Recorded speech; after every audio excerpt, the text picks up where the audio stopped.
credible allegations of a potential link between agents of the government of India and the killing of a Canadian citizen, Hardeep Singh Nijjar.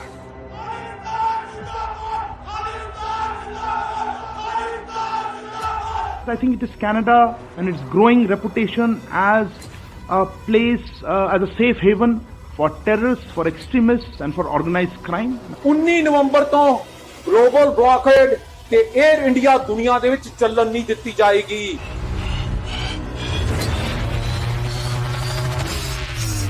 Khalistani extremists are being encouraged all the time. I also know, again, this is my allegation, I'm not giving you any evidence on that. I also know that some of these Khalistani extremists and terrorists are deep assets of CSIS. The Indian government hired thugs to terrorize Canadians.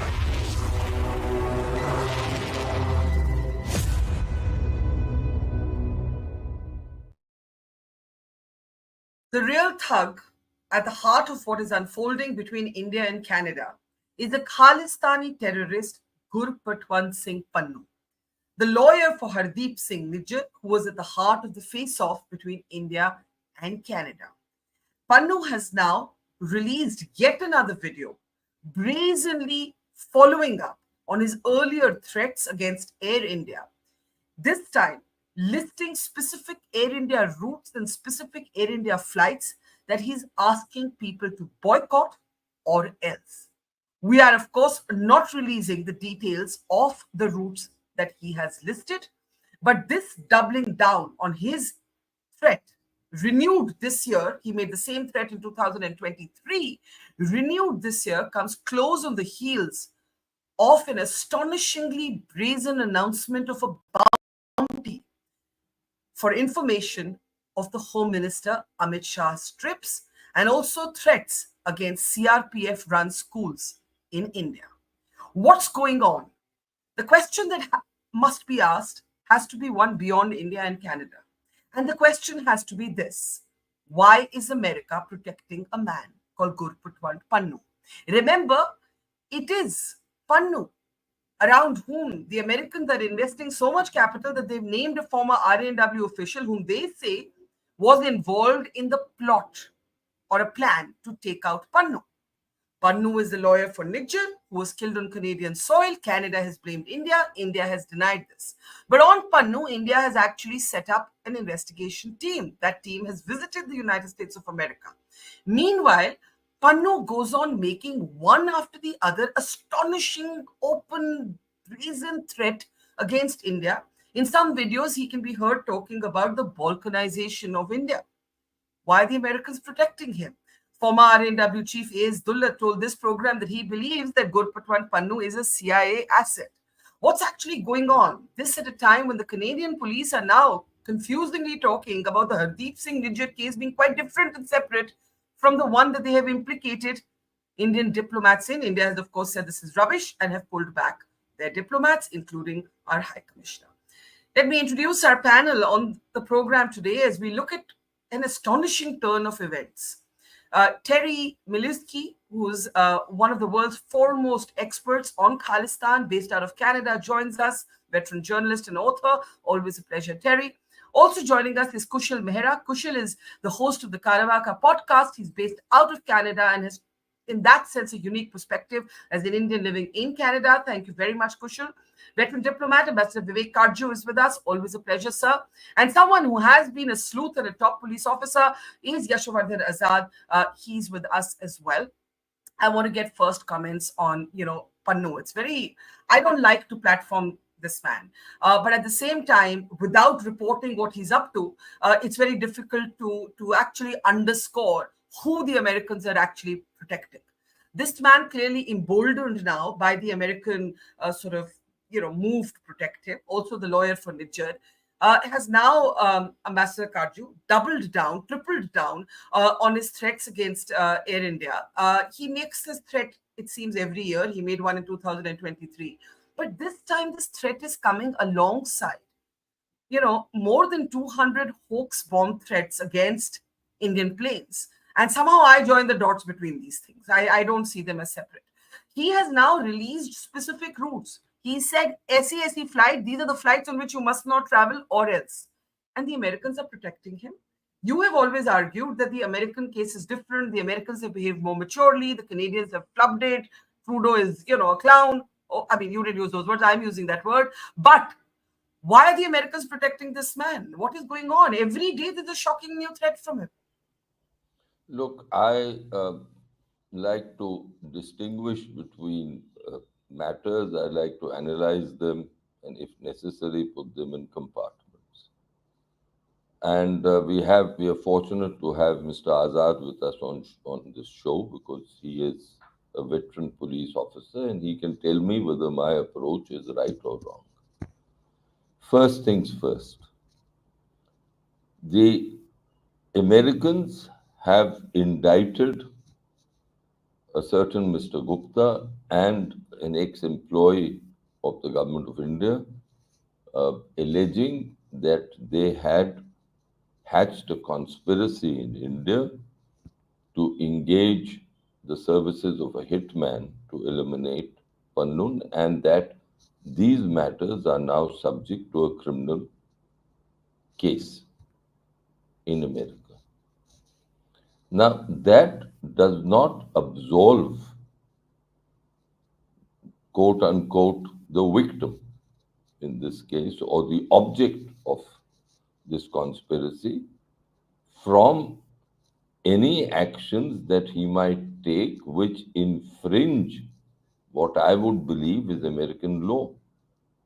The problem is that as long as he's asking for, say, Khalistan, the breakup of India, etc., the Americans may claim that that is protected by free speech. How can they possibly say that? expect. How can they possibly say that? No, I please hear me out. I personally don't believe that free speech can extend to demands for the balkanization of a country. In India, certainly, and Mr. Azad can correct me, if any Indian citizen were to demand this of a country, then of another country, then he can be booked under the relevant provisions of the Indian criminal statute for promoting enmity between India and that state. I don't know sufficiently about American law, because American criminal law is terribly complex. It's different for each different state. It's not a federal statute. There are federal statutes, but there are also state statutes on criminal law. But certainly, if there is a video which a man has made in which he is saying that don't fly on Indian aircraft, then I cannot believe that there isn't law in America of a criminal nature which can be invoked against such a person. Certainly also I believe that this would be contravening the conventions to which countries are parties, and these are conventions of the International Civil Aviation Organization. Now, it is here that India can expect and demand that the Americans take action against Pannun, because this is threatening lives. This is disrupting civil aviation and commerce. This cannot be covered by free speech. So, if the Americans are not doing so, then we must openly say that the Americans are being derelict and are not keeping to their own laws and to international conventions. Here, we should do, and if necessary, we should file there are cases against Pannu. He's been declared against. The NIA has proceeded against him, and this can be another charge. So and we can ask for extradition to try him, which we have on America. So let us segregate these things and look upon them in this fashion. Why aren't we doing so? Before I open this up, the question to me is, we seem to be cooperating quite sagely and quietly with the Americans. I use the word cooperating because we don't really know what's happening. We know this much, that we've said their allegations are a matter of serious concern. We've sent an inquiry team there. We have dismissed already the former RANW officer, Vikas Yadav, identified in US indictment documents. But we have not made a public noise in the manner that we have made about Canada. Whereas the astonishing threats are coming from Pannun day after day after day. That is something that only the Minister of External Affairs or the Ministry of External Affairs and the relevant authorities can answer. I cannot answer. I, for one, am surprised that we haven't taken the matter publicly, which we should in this case. And as far as the inquiry team which went to America, the Americans have been open in making demands. If you go through the statement made by the State Department spokesperson on October 22nd, and of the American expectations of how we will take forward our investigations into the alleged conspiracy regarding Pannun, it's clear. Now, if Pannu is making all these videos, and you haven't shown these videos, I haven't seen them. But if no. The video is with us. Can we just pull it up? We're not playing the sound on it because there's a whole lot of inflammatory rhetoric. But the video, the video is here. Could we please play the video without the sound, like we have prepared it? The video is right here, Barkha Dutt. And we have, summarized its key points, which is basically a listing of the specific Air India routes. He's listing the routes. I am not sharing that information because I don't see why I should amplify him. But this is what it is. Don't fly Air India from November 1st to 19th. He calls to kill India economically. That is in this video. We are playing this video without sound. This video that you see on your screen, I am consciously playing this video without sound, and I have blurred large parts of the visuals of this video because the rhetoric is extremely inflammatory. So I do not want to amplify it, but this is the video. Let me just unmute you so you can speak. Go ahead, Ambassador. There are two aspects. Yes. One, which Americans can claim is covered, like the Canadians have been saying, is covered under free speech. One of the Canadian, I think, deputy ministers giving evidence before this committee in Parliament said it's awful but lawful. I'm quoting his exact words: awful but lawful. But certainly, if you're saying don't fly on these routes, don't fly. He said we'll balkanize India by 2047. We will balkanize India by 2047. Again, that can be, in certain legal jurisdictions, there can be case law which says this is covered by free speech. It is not like us. For us, it is horrible. It is not covered by free speech. It is the criminal statute is invoked, and that is why I think we need to have deep discussions, and I've said it on your shows earlier, with the Canadians, for instance, and also with the Americans, that look, free speech, and build up international opinion that free speech can't mean harming the territorial integrity of the country. Trudeau says we are for India's territorial integrity, but under our law, we can't stop people from saying that India's territorial integrity is not sacrosanct. But when it comes to harming people, telling people that you don't fly Air India, etc., that by no stretch of imagination can be covered by free speech. It is a criminal offense. And I'm pretty sure in any jurisdiction, criminal laws can be invoked, and the government of India should demand the invocation of criminal laws. Certainly, they should invoke our own criminal statutes and proclaim that we are doing so, specifically in this case of this video, and ask that the Americans open up their own investigation and go after this man. And Mr. Azad can tell me if I'm up on the wrong track. Before I come to Mr. Azad, there has been one theory offered to explain why the Americans are investing this kind of energy in this man. And that theory is that he's a CIA asset. I don't know what you all think about it. Hang on, Ambassador Katju. I want to play out Mr. Dullat's comment where he said this. It's just a 30-second clip, and I'll come right back to Yashovardhan. Take a look. Look, I'm not talking of a mole. I'm talking of a straightforward agent. He would be a mole if he was in Punjab, but he's right there. The reason I'm saying this, and I'll keep on saying it, and I told you before, is the kind of support that this man is getting. As you say, he's bad news. He's a terrorist. So why are the Americans supporting him? For what reason? If he's not one of their own, if he's not has no link with them, then the Americans don't want Khalistan, surely. The Canadians have a separate thing because there are a lot of more Sikhs in Canada than in the United States. The Americans have nothing to do with Khalistanis or whatever it is. So why is this particular gentleman, a special favorite of theirs? That they're so concerned, and it's not even somebody who's been gunned down or anything. That there was a plan to gun him down.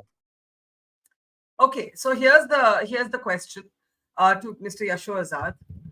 Two questions.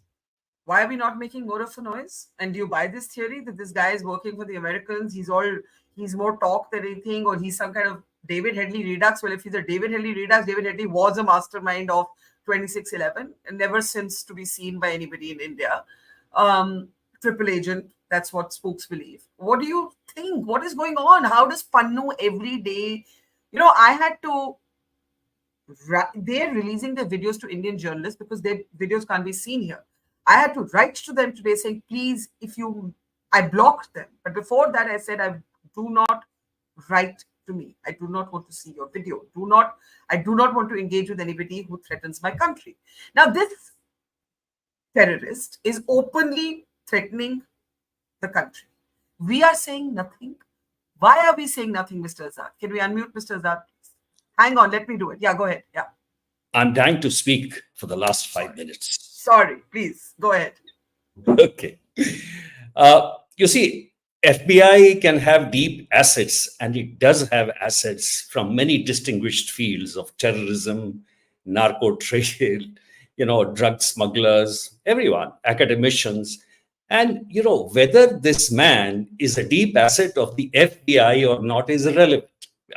I can hardly see what he can supply to them, except some rubbish about Khalistani activities, or in fact, his pronouncements or his future plans, like during the farmers' agitation. But I don't know how it really helps the Americans. But let me, some very important critical issues have been raised by my distinguished colleague, Mr. Katju. In fact, he has spoken more like a lawmaker than a diplomat, and I'm extremely happy that we have this kind of a support in the external ministry quarters. First is that, any kind of a movement, if somebody is asking for Khalistan, it's fine, it's okay, it's a demand.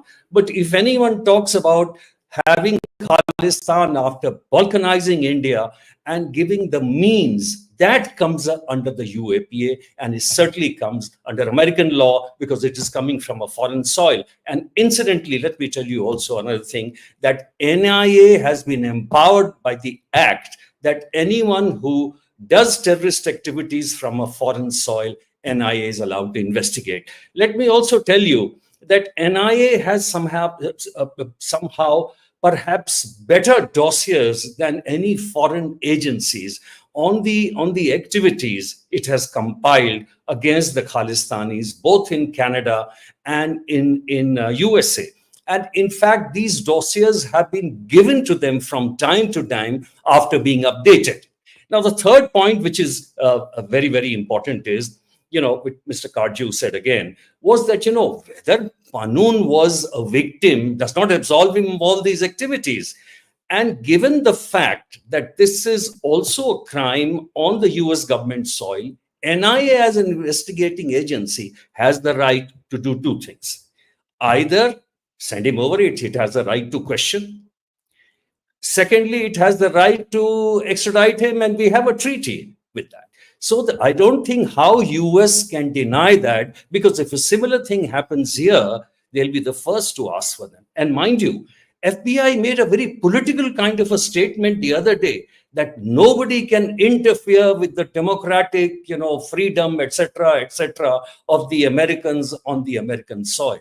No, you're not supposed to make these statements. You're just supposed to arrest and say there was a plot against an American terrorist, and so we are catching the conspirators.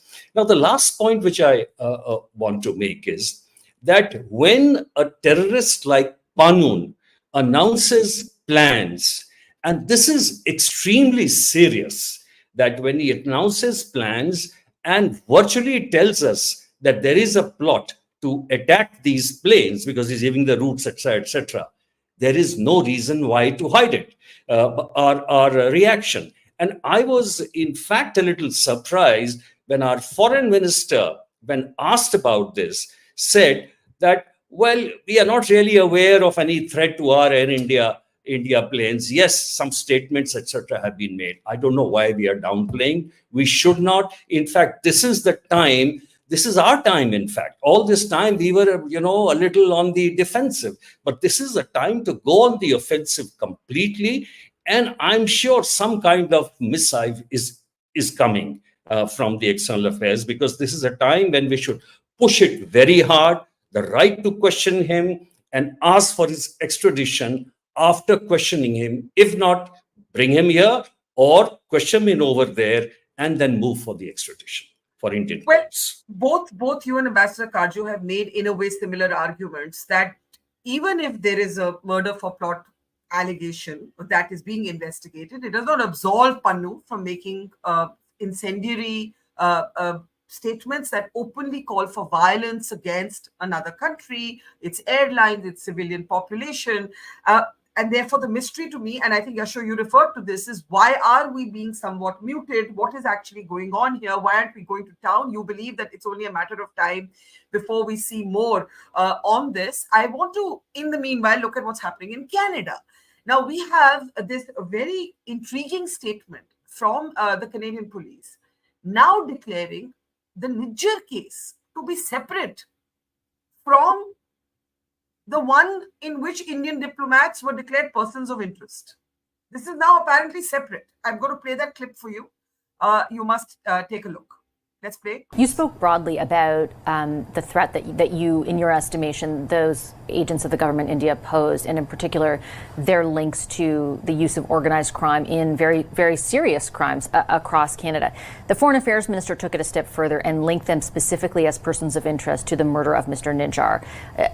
Do you draw the same link? Yeah, so I got to be careful with the fact that the Nijar case is before the courts.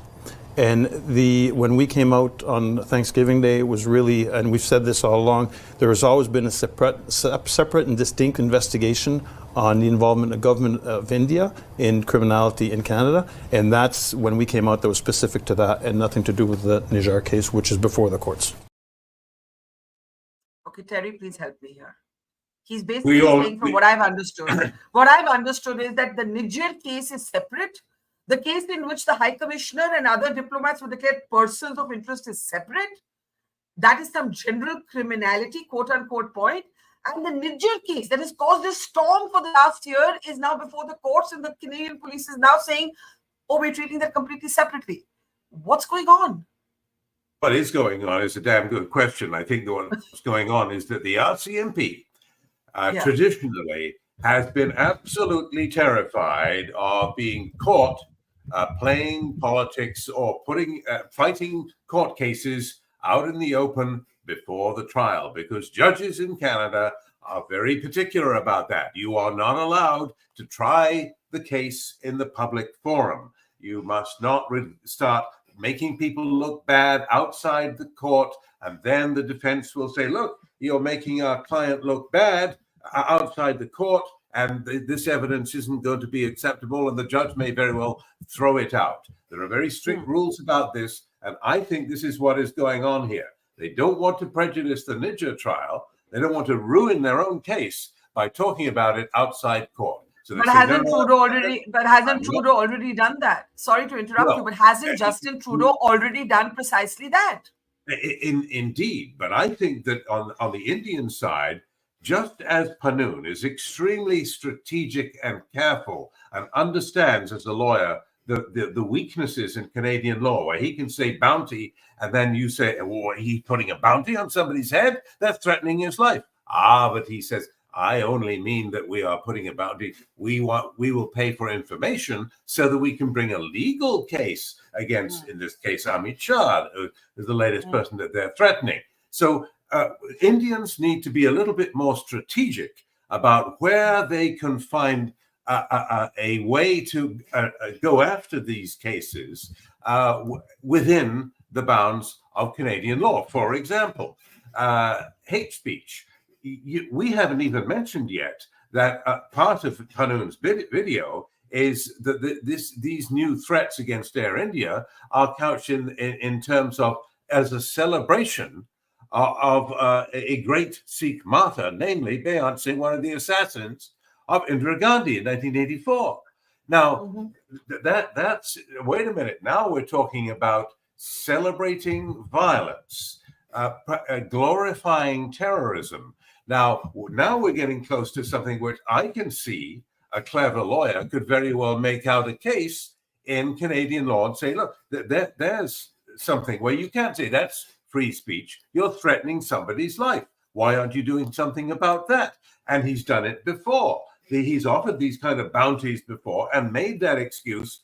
Why can India not hire a lawyer and a Canadian lawyer and say, look, you're not taking action where you could take action. And here are the Canadian laws, like, for example, hate speech. Can you tell me that it's not hate speech when you glorify a murderer, Beyant Singh in this case, and the murder of Indira Gandhi? When you ask for a bounty, let the defense argue, if they can, that, oh, no, when we say bounty, we don't mean bounty in the traditional sense of putting a price on somebody's head. No, we only mean a boycott. Well, in that case, if you're saying it's just an economic boycott that you're talking about, how come you also say that it's if you fly Air India, you'll be risking your life?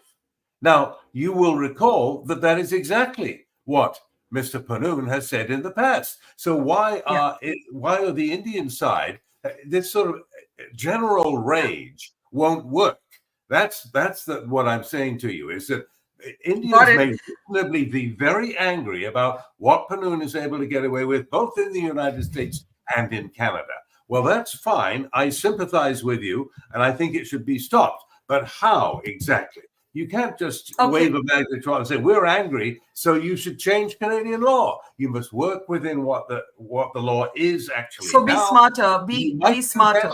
You might do better. You might have some success if you try. Okay. Before I come to Kushal, Ambassador Katju, you have a brief interjection. Yeah, go ahead. Yes. It's not for me to invoke Canadian laws. If someone is violating Canadian laws, I would imagine it's for the Canadian police. They have jurisdiction. And it is for the Canadian political leadership to ensure that the police takes action. The word bounty, and again, Yash will correct me if I'm wrong. The basic rule of interpretation of any statute or any statement is the common sense meaning of that word. The word bounty can only be interpreted as in terms of assassination and murders. Money paid for that. No one can claim this, that it's meaning something else. And should India tell Canada that here is a man who's breaking your laws and you should take action against them, or is it for the Canadians themselves? It is Canadian law that is being broken. It's not the first time that the Khalistanis have glorified the murderers of Indira Gandhi. Correct. That has been our basic point. They seem to cover it within the ambit of free speech. Awful but lawful. Terry, that is what your guys are saying. Awful but lawful. Okay. And I can only go by what they are saying. If you are saying that no, this is not lawful, then it's for them to take action. Yashu, Terry, give me a second. Kushal's been waiting very patiently. Kushal, it's over to you. You've also been talking about, and I think last time we were talking, you, me, and Sherbir were talking about, a blacklist that you think hasn't been paid enough attention to, getting people off a so-called blacklist. Talk about what's going on there. So in 2019, the then Chief Minister of Punjab, Captain Amrinder Singh, had requested the Prime Minister of India, Mr. Modi. There is a blacklist, mostly full of Khalistanis. And I don't know what had gotten into the Honorable Prime Minister and the Honorable Chief Minister of Punjab. They decided in their wisdom to wave off the blacklist. Now, this entire, and I want to use the Punjabi word here, siapa. This entire siapa has started after that blacklist has been removed. In 2019, 300 odd people have been removed from the blacklist. And one of the people on that blacklist was, I know only one name because all the names don't come out, Barkha. You know, all the names don't come out. But I know for sure Malik was on the blacklist. Ripudaman Singh Malik was on that blacklist. He was not allowed to travel to India. The blacklist gets removed. Mr. Malik then writes a very nice letter praising the government of India, allowing him to travel to India. Lo and behold, in a few days or weeks after that, he's dead. Then, lo and behold, a few days after that, we have this internecine gang warfare happening where I don't know how many people remember the murder of Sukhdev Singh last year in Winnipeg. You know, it's not just a Niger. There was Sukhdev Singh, who was he was a 39-year-old. He was murdered. And, you know, this entire thing has been unleashed after that blacklist has been removed. I don't know why nobody picks it up. Like, I'm the only one shouting and screaming since last year. I was like, check the blacklist. Everything has been unleashed after the blacklist has been removed. Now ask yourself, these people are Khalistanis. I repeat again and again, are we naive on the Indian side now that Khalistan is not a Pakistan project? Are we that naive now? Like, have we forgotten everything? What Pakistan has done to India in the 80s and the 90s during the peak of the Khalistan movement? And then lo and behold, this blacklist is gone. This man Malik is praising Modi, the Prime Minister of India. He's praising the state, so he's praising Modi. And then suddenly, one by one, everybody starts getting bumped off. And we are so naive that we can't even ask the Canadians. And I am so sick and tired of Pannun being an American citizen. Pannun is a Canadian citizen too. He's a dual passport holder. The Americans have a First Amendment. Where is the First Amendment in Canada? Where is the First Amendment in Canada? I've read Canadian laws and American laws both, as far as free speech is concerned, because I'm a free speech absolutist. Pannun can be charged easily under Canadian law, but this is Canada, where who's that? Santokh Singh Khela recently came on CBC. He was the mastermind of the bombing. He had a life sentence that was reduced. You have one criminal after the other being mainstreamed by Canadian media, and then you have the RCMP chief coming and saying, I'm sorry, I'm not as positive as Terry when it comes to the RCMP and their capabilities. And if the Canadian state's excuses, we cannot act on things if they're not within the purview of the law. No, when they want to act, they can freeze your bank assets if you donate $25 to the truckers' protest. Isn't so the color real me skeptical, please. But isn't the real problem, and then I'll come to Yasho briefly, Kushal, that there's a conflation between Sikh and Khalistani. Like, if you talk to most Canadians, they don't get the difference. They think Pannun is an activist. Oh, yeah, they think the Sukhdev Singh who died in Winnipeg, now they're going to call him a Sikh activist. He was a gangster who came to Canada in 2017. Right. And all these people come on a student visa, yaar. It's become a joke now. The student visa of Canada is a joke. Justin Trudeau and his government, now with Jagmeet Singh, now Jagmeet Singh is out. I don't know. Jagmeet Singh seems to remove rose petals. He loves me not. I don't know what Jagmeet Singh does on a daily basis. It's kabuki theater over here. You cannot take the Canadians seriously. And this is coming from an Indian who doesn't take India seriously. Okay, that's a lot of anger there. But Yasho, let me pick up two things. One, this debate around this blacklist. That a few years ago in 2019, you had names that were blacklisted on entry to India waived. Kushal argues, and some others have been arguing that there's some connection. Secondly, we haven't spoken about this enough. The Indian aviation system in the last fortnight has been wrecked by bomb threats that have turned out to be a hoax. But come on, we are now talking about, I think, more than 250 such threats that have led to planes going back to bay, diverting midair, threats of schools shutting down. Now you have this list being, released. This is very old. Can we take this out off? Because actually, at last count, it was close to 300 flights that I counted. Yasho, is there a connection you see between these hoax threats, what Pannun is saying, the waiver of this blacklist? I mean, it's incredible what's going on. The blacklist and these are two different things. Whenever our VVIPs travel abroad or president of US comes here, both the agencies share a lot of photographs. I mean, these are the lookout circulars. These are the kind of people whose photographs who are threat to our VIPs. That's a list. And the blacklist is, of course, people who cannot enter. Now, as a mark of reconciliation, I mean, the MEA or the intelligence agency and they get together. And as a mark of reconciliation, if they allow some people to come in, well, I think that's allowed. I mean, every government has a right. We have these terrorists meeting with the terrorists to lay down arms and things like that. That is a kind of a state policy, which should be accepted. In fact, they should be, praised. There should be some gain, no? When these moves are made, there is some gain. You bring them over to the mainstream. You bring them over to your side. Sometimes I can tell you. I can't tell you very explicitly, but sometimes there are gains. There are a lot of gains. I can tell you that with great confidence. We get a lot of information too by people who are very happy to come in. There are a lot of information here. The other thing which I want to say is that when those gentlemen talk about the gang warfare, in Canada, I remember hearing Terry would support me on this. West Vancouver chief Keith Vaz or Heed or somebody, he said that the Lawrence Bishnoi gang extortion led to a lot of Indians giving money because these people were vulnerable here. The families were vulnerable here.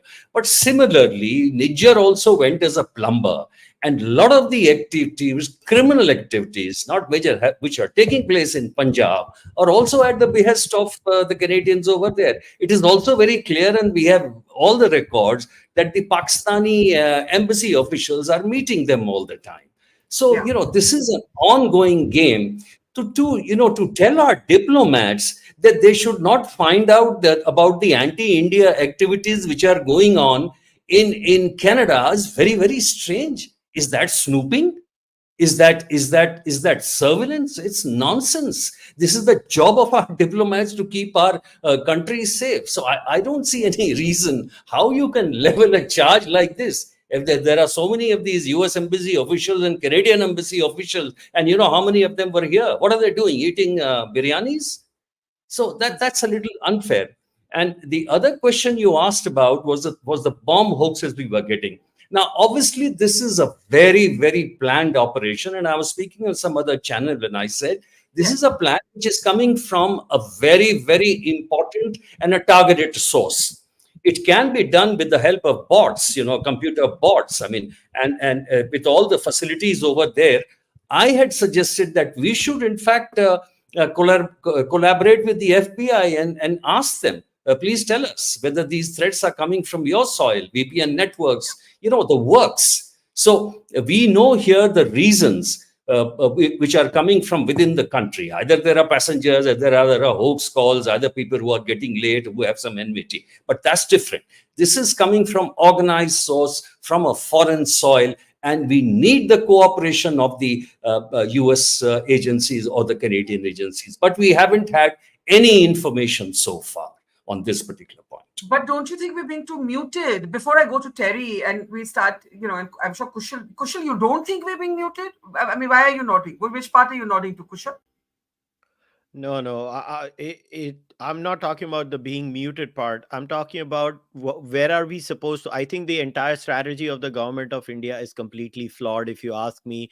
The government of India seems to think that the Canadians are just going to act out of their generosity. The Canadians don't care. Either the government of India is so naive that it thinks that the infiltration of the Khalistani network in the entire Canadian body politic is so irrelevant that, oh, we can just ignore them. I don't understand what the government of India is doing. I keep on stating it again and again on every platform that I go to. All you have to do is write one letter with the word Khalistani in it to any political outfit or any media outfit in Canada. I say this with full responsibility. It will get leaked in 1 hour. And are we supposed to be... I'm criticizing the government of India for trying to negotiate with Canada. Stop negotiating. Just don't deal with them. Stop trade. That's what I'm saying. You should not trade with a country that harbors actual threats to Canadians and Indians. What is the point of all of this? I don't understand what the government of India is thinking. My criticism is towards the government of India. Canada is doing what it is doing. I find it appalling as an Indian that airlines get threatened on a daily basis, and I'm just supposed to sit here and plead with the Canadian authorities. I don't care what the Americans do beyond the point. Let's get real. Gurpatwant Singh Pannu is a Canadian, and he was a lawyer of Niger, right? Wasn't he the lawyer of Niger? Yes. So why are the Canadians being left scot-free? Yeah. I mean, I see what you're asking in a different way. I'm asking the same thing. Why are we not doing more? And I'll come to Ambassador Katju and Yashovardhan Azad on that. But Terry, since you made the point, be strategic, and Ambassador Katju said, why the hell is that our problem? What would you say to that, Terry? Well, I would say that there is ample scope for the Indians to sit down with the Canadians and to say, here is where we think you're falling short. Here's why you ought to take a more aggressive attitude to dealing with these threats and video. These have been going on for years.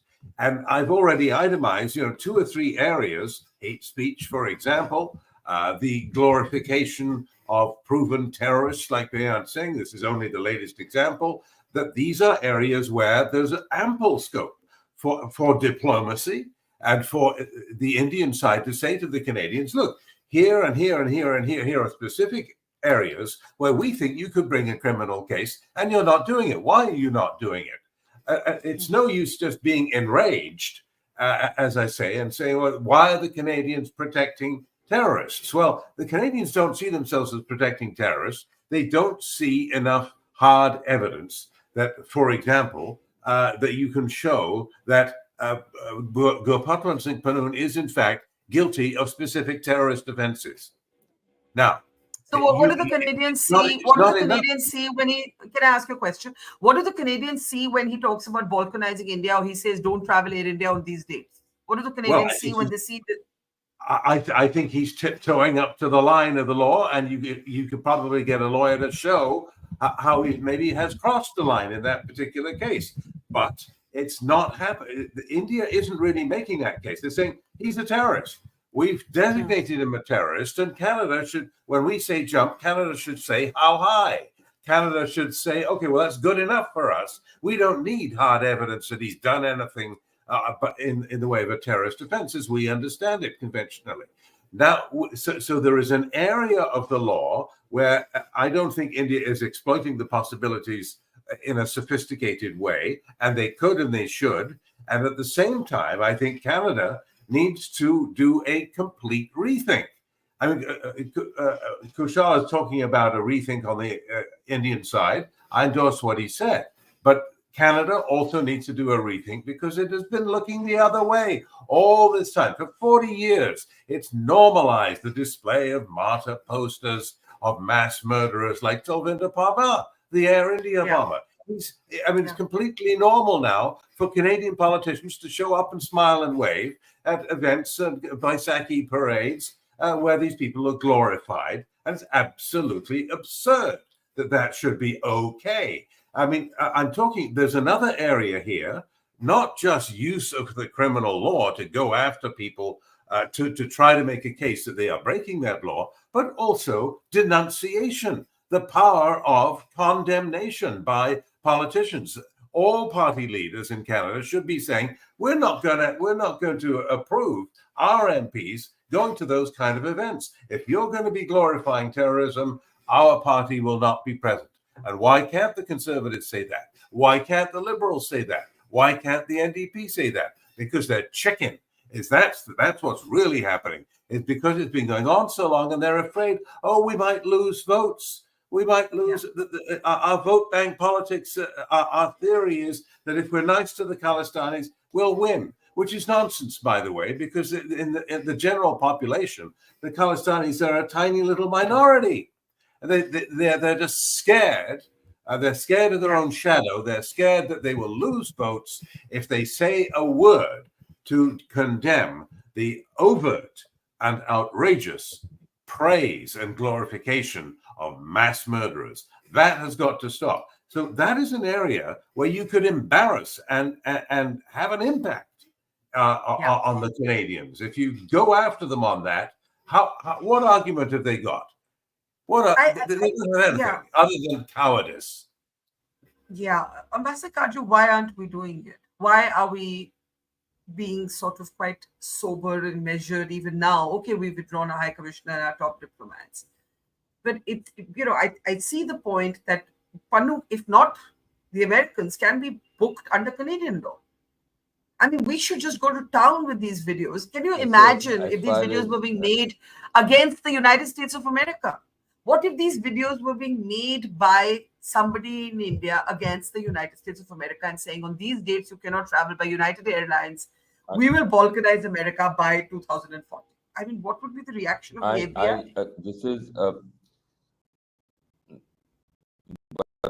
permit me a few minutes on this, because I think you've raised some very serious issues, and these require some introspection and analysis. The first part, I think Terry has indicated to us that that Khalistan is part of a Canadian political issue. It's a political problem with the Canadians, and as he has said, that political parties want to pander to the Khalistanis or Khalistani supporters. Now, as far as that political process is concerned, India has been in dialogue with the Canadian political system, and diplomatically. I myself oversaw, before I retired, my last job was, among other things, to oversee India-Canadian relations, and I myself discussed this matter. And that goes back, I retired 13 years ago, so you can imagine how far back that was. Yeah. All that I received was a shrug. The Canadians simply weren't interested. They thought that this is not really an issue for them to consider, and that's unfortunate.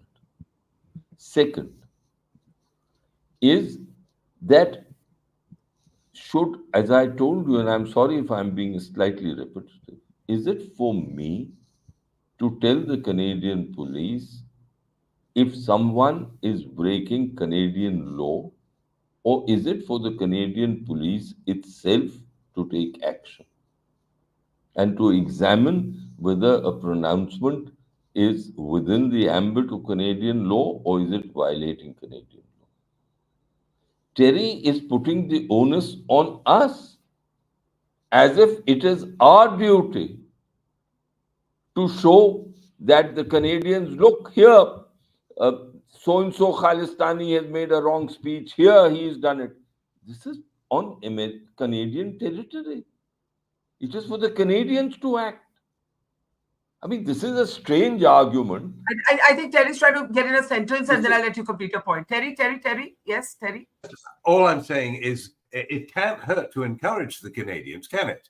I mean, that is a diplomat's job. So look, here is the point of view of our government. Why don't you act? Here's where you could act. That's what I'm suggesting. It's not you saying, oh, well, it's not our job. I mean, basically, you're saying that's for the Canadians to do it. Agreed. Let them be encouraged by the Indians to do it. Okay, let me get Ambassador Katju to complete his point. 1 second, sir. Just give me a second. Go ahead. 15 years ago, before I retired, told the Canadians, my Canadian counterparts, that look, you can't allow this. And all that I was told is that free speech is protected in Canada. I met a blank wall.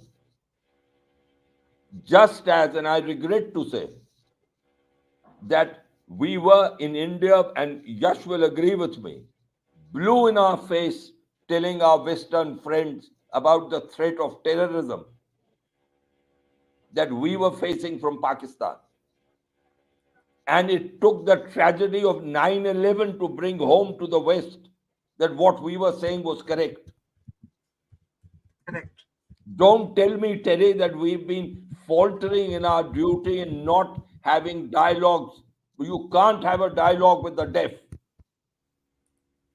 And I'm saying this with absolute responsibility. Your people were deaf. And to an extent, they still remain deaf. Because you are protected from the oceans on both sides. Because you think that no one can hurt you on your soil. You think that the world is like this, that the world is not in bad neighborhoods. And that free speech has been made into some kind of a holy cow now. That even if violence is being promoted, balkanization of countries is being promoted, it's covered by free speech. Is that what is free speech? I'm sorry if I'm getting angry. I am angry. I mean, this is the extent of the ambit of free speach. Yeah, but This I don't is what think, you've to be been fair, telling us for to more be than fair to 15 Terry, years. he's not defending, what the Canadian state is doing on Khalistan. He's just giving his point of view on how to tackle them, Ambassador Katju. He'll speak for himself, but I can't keep Barkha. I can't keep day in and day out. We've been saying this to our Canadian friends that look, please see the impact of what your people are saying. See what it is doing to our relationship. Yeah. But what now? Then why aren't we doing more? Wall. Okay, so what next? What next? What next? That's the question, right? Like, okay, everybody has points. Now, what next? When you try something, when you push the thing forward, then maybe stop trade. Maybe stop trade or do as something Yash more rightly extreme. said, and I think what Sanjay Verma said was right. I've been a diplomat, I've been an ambassador. It's my duty to have conversations. It was my duty to have conversations with my counterparts, to pick up all information in what is legitimately in a diplomatic fashion, which concerns the security and integrity of my country. That is what all diplomats are supposed to do.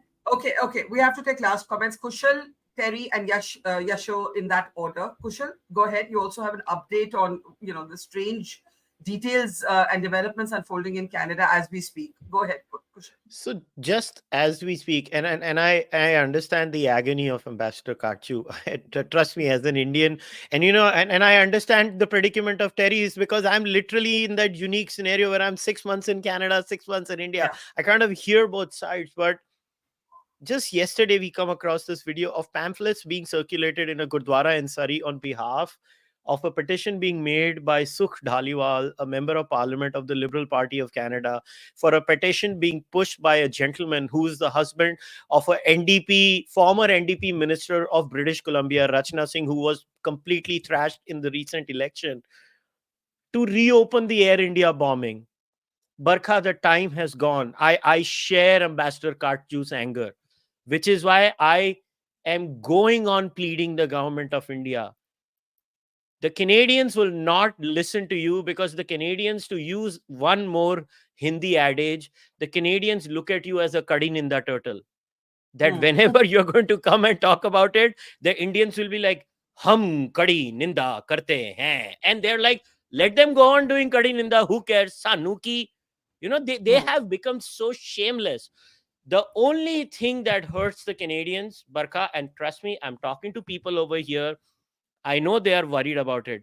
Right now, as we speak, Ontario is so scared because immigration has reduced. Indian students are not coming. They're like, what are we going to do with our universities? Don't send your students to Canada. I repeat, until and unless you don't stop trade with Canada, the Canadian side is not going to listen to you, and this is not going to stop. Everything else is not going to work, and they are blaming Ujjal Dosanjh for the Air India bombing now. The Khalistanis outside Gurdwaras. What else is left? What else is left? Ujjal Dosanjh. I think the video you're talking about is up on the screen now. Can you tell us what's happening there? Can you tell us what's happening in this video? They have a pamphlet. Matlab, it's so depressing. That pamphlet, you know what that pamphlet says? It has a photo. That damn pamphlet, what it says is some facts about Air India bombing. On the 39th year of Kanishka bombing, we, the pro-Khalistan Sikhs, have gathered here today to show, and it's a long thing, and they bring Surinder Malik, Brij Mohan, Vice Consul of India, Davinder Ahluwalia, India diplomat, Siddharth Singh and Ujjal Dosanjh, prominent Indo-Canadian politician. He's a Canadian premier from. But what are you going to reopen Kanishka when you never brought anybody to justice? I don't know.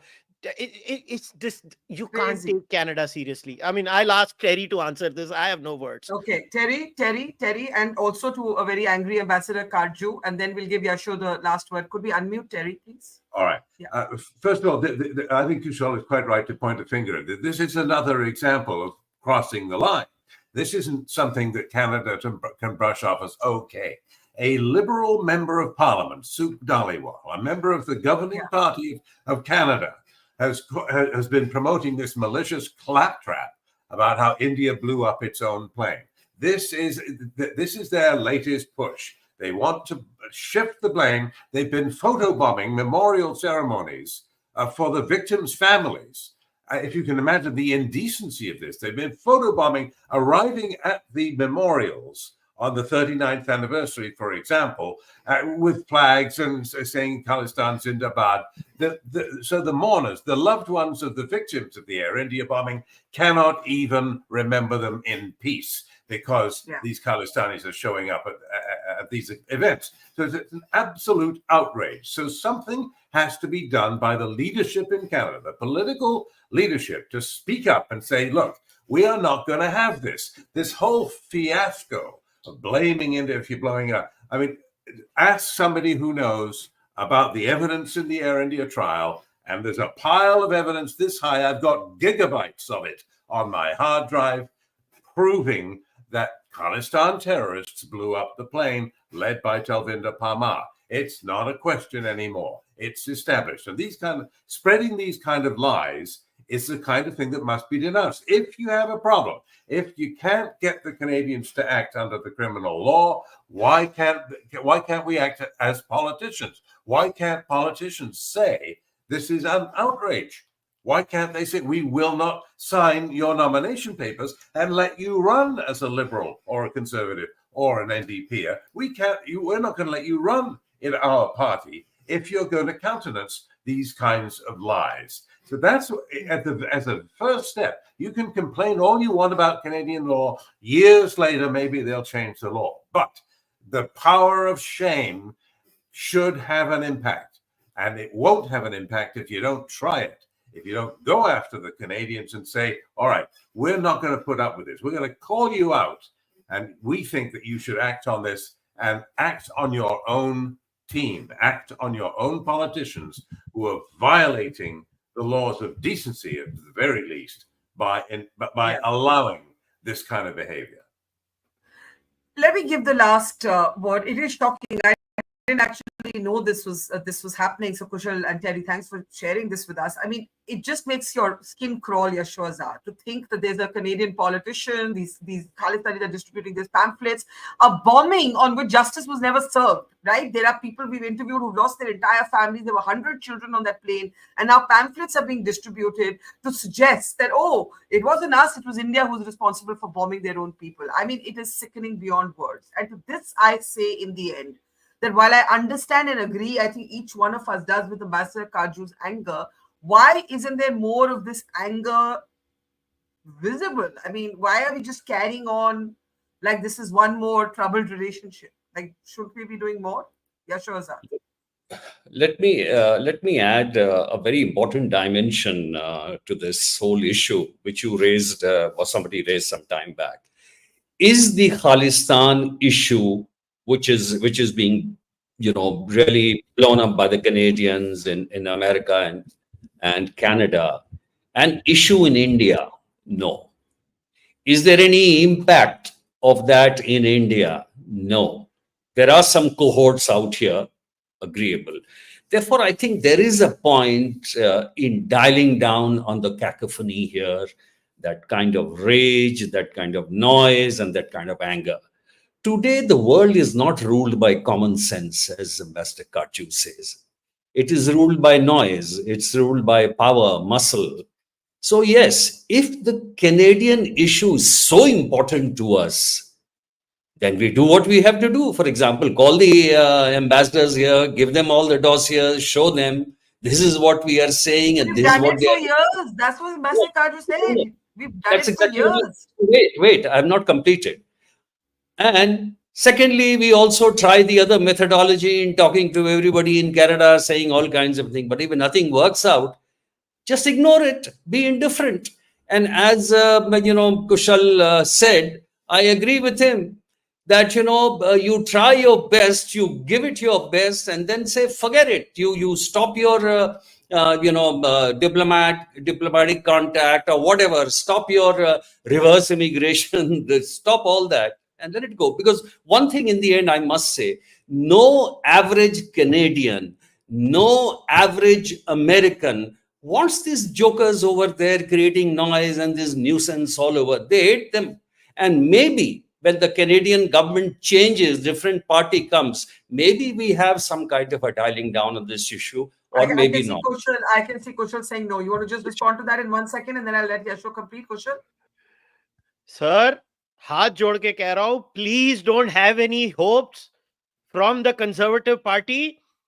Please don't have any hopes. They will only stop when they understand the language which they know the best. That is the language of trade. They speak in folk tongues.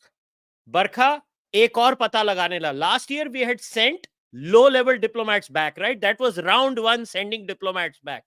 Do you know there is a very interesting thing that had happened last year? And Katju sir, aap please confirm kar lijiyega ye jo main bol raha hu.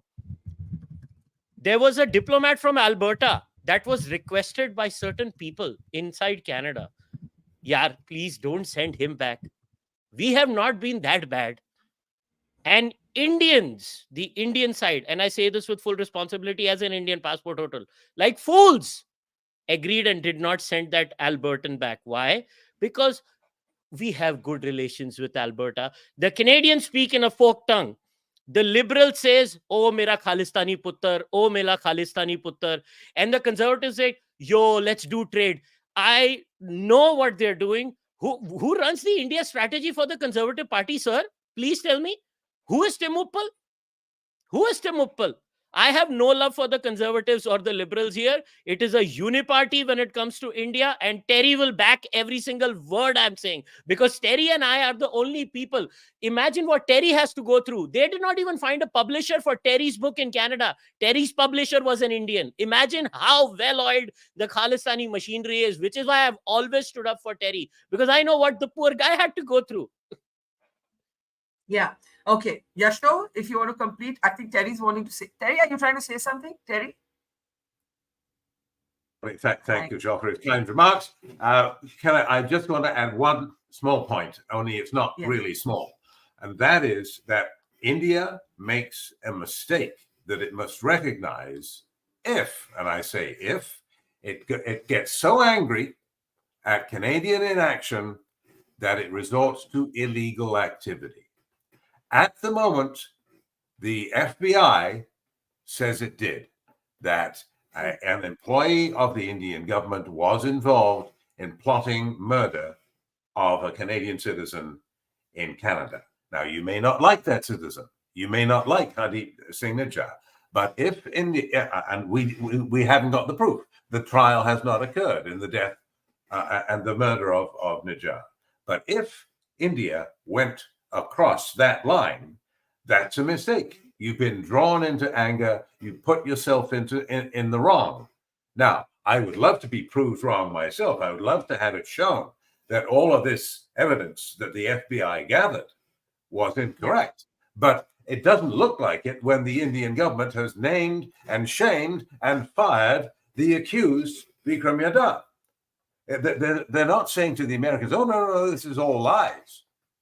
They're not saying that at all. They're basically implicitly endorsing the notion by the FBI, the Department of Justice in the United States, that yes, it's true, that indeed there was such a plot And that's why we've named and shamed our guy. Okay, I have to now close. Ambassador Katju, yes, I am going to give you the last word. Can we? Yeah, go ahead, sir. Can I speak for half a minute? Yes, please. Look, my anger, diplomats aren't supposed to get angry. We're supposed to be cool. I mean, former diplomats too. My anger was only at this allegation that we have not done anything. We haven't spoken to the Canadians. I was trying to tell Terry that, look, we have continuously, but we've not, it's like breaking your head against a wall. We have to be smart. Yes. But then you can't be smart against a wall. That's the point. And perhaps now we'll have to think of very many different ways. And as far as speaking out is concerned, please see MEA statements. Jaishankar himself has said this many, many times. That that Khalistan Khalistanis are being promoted, are being sheltered, etc. It's what else can we do in this case? Because it's part of the Canadian political process. Both our Canadian colleagues have said this. If something becomes part of that political process, another country's political process, I would submit to you it goes beyond the ambit of diplomacy. And then it is for that country to introspect. It's the foreign diplomat can do very little there. No, it's true, but we can't carry on as if it's never worked. But business as usual cannot carry on. Business as usual. It cannot be business as usual, right? If they don't change and they are celebrating those who have assassinated India's Prime Minister, if they're openly threatening to balkanize India, if Yasho believes that bomb hoaxes are a planned operation, and at the same time Gurpatwan Pannu is releasing videos saying don't travel by so-and-so airline, it can't be business as usual. Oh, India, Canada, India, it can't be business as usual. We should, I mean, I'm not trying to teach anyone how to do their job. I'm just asking you, so I'm sure you agree it can't be business as usual. I think Yasho's wanting to say something. Yasho, quickly. No, I'm just saying that diplomatic channels should always remain open. That's what I feel. But if you should go to the extreme, you can cut off your trade, you can do whatever you have, but always be willing to talk, whether it's Canada, Pakistan, Timbuktu, or whatever. That should be the okay. We leave it there. But yes, it is chilling and it's disgusting to think of Kanishka, with no justice served, 100 children dead on that plane, maybe at a time when India didn't have the heft to make the kind of noise, because I think, as Ambassador Katju said, it took 9/11 for the West to actually understand terrorism. And now to think that there are political people releasing pamphlets trying to create a conspiracy theory that India was behind this bombing, I mean, it is just all revolting. But yes, I take the point that we can't respond from emotion alone. As they say, watch this space. Terry Milewski, Kushal, Mehra, Ambassador Katju, Yashovardhan Azad, a pleasure. And to our audience, thank you. See you tomorrow. It's great to see you here. Thank you for watching our work. If you haven't subscribed yet, don't forget to click the bell icon and subscribe to Mojo Story and support independent, robust journalism.